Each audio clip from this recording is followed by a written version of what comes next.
England versus West ইন্ডিজের যে test series চলছে সেই টেস্ট সিরিজের প্রথম বা ফার্স্ট ম্যাচটা কিন্তু ইংল্যান্ড জিতে নিয়েছে, দুর্দান্ত জয় করে লাভ করেছে ইংল্যান্ড। মানে এই ফার্স্ট ম্যাচটাই যে প্রথম ইনিংসে ফার্স্টেই ওয়েস্ট ইন্ডিজ ব্যাট করতে নেমে 121 রানের একটা লিড যেটা ইংল্যান্ডকে দেয়। মানে এই 121 রান অল আউট হয়ে যায় 41 ওভার 4 বলে ওয়েস্ট ইন্ডিজ, যেখানে এই ওয়েস্ট ইন্ডিজের পক্ষ থেকে জাস্ট মানে লুইস 27 রানের একটা ছোট্ট ইনিংস খেলেন। আর কিন্তু সেই রকম কেউ পারি খেলতে পারেননি, সবাই কিন্তু এই 10, 1, 2, 3, 4, 5 এইরকম একটা কিছু রানে সবাই কিন্তু গুটিয়ে যায়। ও 121 রানের লিড ইংল্যান্ড টিমকে কিন্তু দেয় এই ওয়েস্ট ইন্ডিজ টিম ফার্স্ট ইনিংসে। ও সেকেন্ড ডেতে ইংল্যান্ড যখন এই লিডটাকে শোধ করতে নামে, যখন ইংল্যান্ড শোধ করতে নেমে 371 রান করে ফেলে ইংল্যান্ড। মানে সেই 121 রানের লিড শোধ করে ইংল্যান্ড কিন্তু ওই ওয়েস্ট ইন্ডিজের ওপরে মানে 250 রানের একটা বড় লিড দিয়ে দেয়।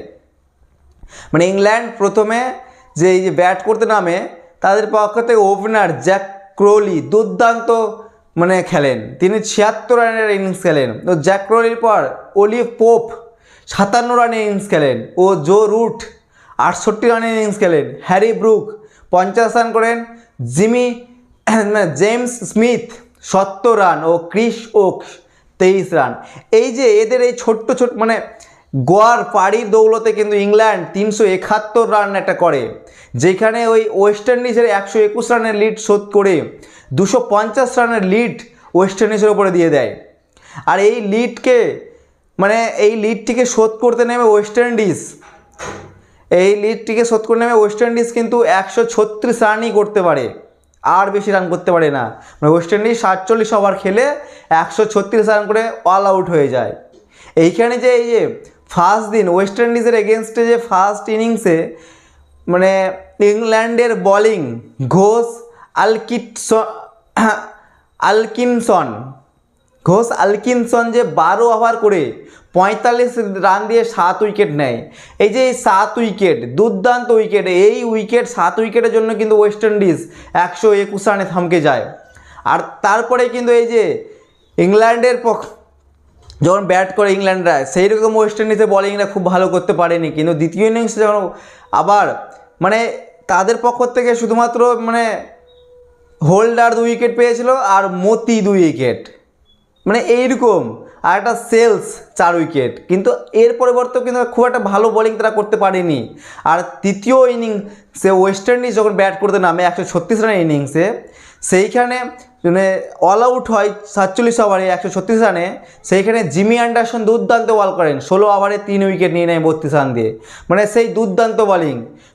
আবার ফার্স্ট ইনিংসে যাবে ঘোষ আলকিনসন 12 ওভারে 7 রান দিয়ে 12 ওভারে 45 রান দিয়ে 7 উইকেট নিয়েছিল। সেইভাবেই এই দ্বিতীয় ইনিংসটাতে ওয়েস্ট ইন্ডিজের বিরুদ্ধে যে দ্বিতীয় ইনিংসে ব্যাট করতে নামে ওয়েস্ট ইন্ডিজ, তখন কিন্তু এই যে দ্বিতীয় ইনিংসে ঘোষ আলকিনসন আবার দুর্দান্ত 14 ওভার করে 61 রান দিয়ে 5 উইকেট নেয়, দুর্দান্ত উইকেট। আর বেন স্টোকস 10 ওভার করে 25 রান 2 উইকেট।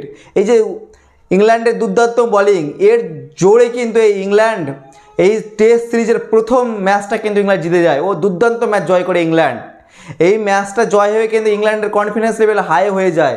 ও ওয়েস্ট ইন্ডিজ কিন্তু এই টেস্ট খেলাটা কিন্তু তারা যেভাবে T20 খেলতে পারে, তারা কিন্তু এই টেস্টে তারা কিন্তু দক্ষ নয়, কারণ তাদের যে বোলিং ব্যাটিং সেইভাবে টেস্টের লাইন আপ, টেস্টের যে ডিফেন্সিভ ব্যাটস তারা কিন্তু সেটা করতে পারছে না।